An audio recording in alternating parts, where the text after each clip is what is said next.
the committee did what they said they were going to do. They teed it up. I don't know how long ago it was, a month ago. It was a while ago. Ward Manuel said, we're not going to unduly punish conference title game losers. And what did they do? SMU is in.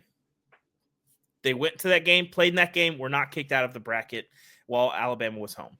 Texas plays a game. They won the SEC outright, unbalanced schedule, all that stuff, but they won the SEC in the regular season. They play in that game.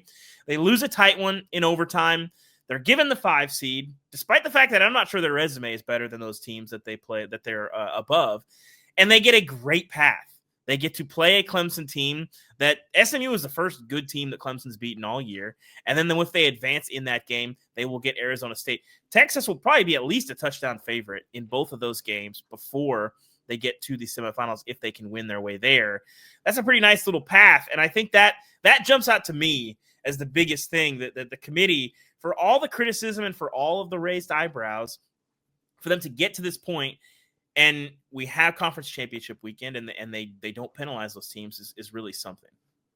Yeah, that was the big question coming in. Like, what do? You have these teams that play extra games. It's different than the 4-team field. Yes, Georgia was number 1 last year, got knocked out of the field for losing. USC a couple years ago, number 4, knocked out for losing. That was a 4-team field. It was you were being compared to different teams. And outside of the top 4, it didn't totally matter where you were. This is the first time that where all of those teams placed was really what mattered. When I saw Texas come up at 5 and Penn State come up at 6, that was when I was like, I think SMU's in. I think at that point they have to be, because if you follow that consistency, yes, they're not hurting the conference championship game losers. So credit to the committee. They stayed consistent with that. People are going to complain about all sorts of things, but you want consistency, and that's what we got there.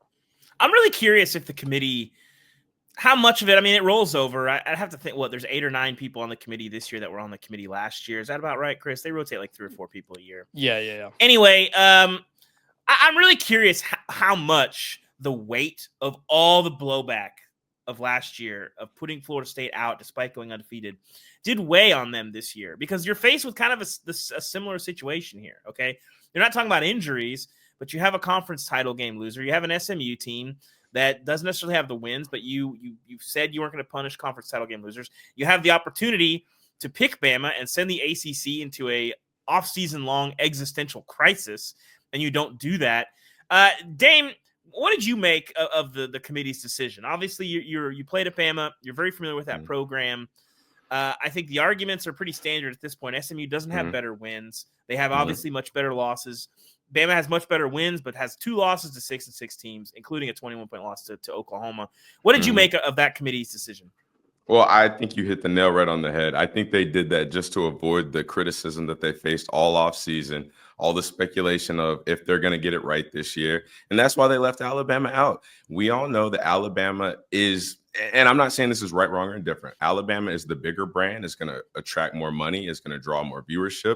That's just the nature of the business. But at the same time, they did set the precedent that they're not going to punish conference championship losers.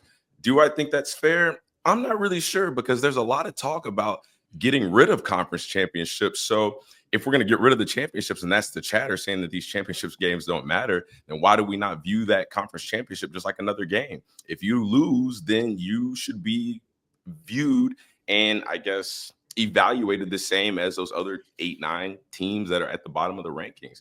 So I'm not really sure what to make of it. Like, I have an opinion. I personally think that Alabama should have gotten in.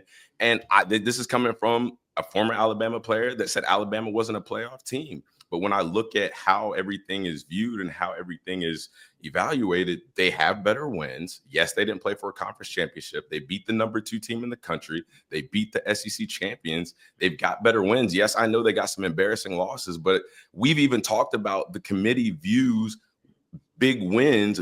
That's more important than having ugly losses. And even when I look back at the rankings a couple weeks ago, whenever Georgia and Tennessee were ranked higher than one loss, Indiana, and who's the other one? And SMU at the time, like, that kind of set a precedent that you play maybe in a tougher conference, you're playing a tougher schedule, so you get the nod. But then Alabama doesn't get that just because they didn't make it to a conference championship. It's just like it's like drawing hairs. Like, it's so fine lined and it's so subjective. but at the same time, there's no real answer to it. And it's up to those people who sit in that room to make a decision. Doesn't matter what my opinion is, what your opinion, Chris. It doesn't matter what anybody says other than those people in the room in Grapevine. I do think I disagree.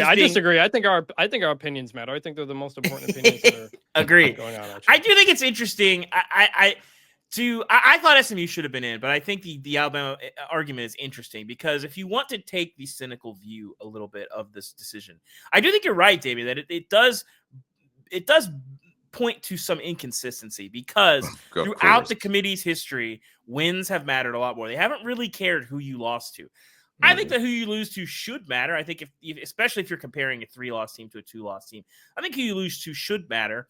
And obviously Bama has 2 horrific losses there, especially the Oklahoma loss. Yeah. And they have much, much better wins, including one over the SEC champion in Georgia. But I think that's where you get into a weird discussion because then it comes down to what is the value of a conference championship game, because it wouldn't have really been close if, as Rhett Lashley said last week, SMU had all caught COVID and mysteriously couldn't play in the ACC championship game. I don't know, Chris, what did you make of that discussion and how much merit do you think there is to the idea that it should have been Bama? None.